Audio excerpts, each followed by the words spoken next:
Now you can see it's gaming inside the search, Google search. It's just 2-3 days, right?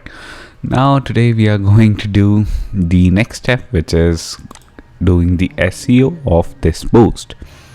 So what you have to do, you have to go on edit. Now if you scroll down, you can see the focus key face, which is not which should be the keyword, and here is the preview in the Google search. Okay, so what you have to put is the tag. Okay, so this is the focus key face of our article. What we will do is just put this inside here.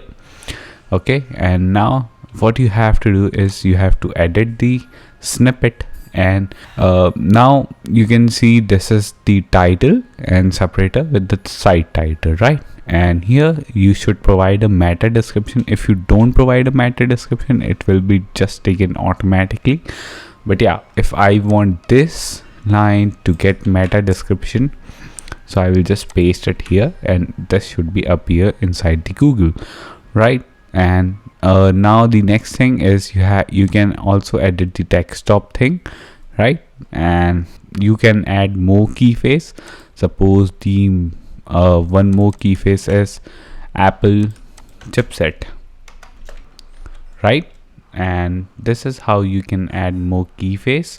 And inside the advanced, you can just give something if you want, but I don't want you to get in trouble, so I don't tell you about that thing. And this is how you can see how your website post going inside the Google search console, how it's going to look inside the Google search console, right? So this is how you can do the basic SEO of your post. So thanks for watching. See you in next video.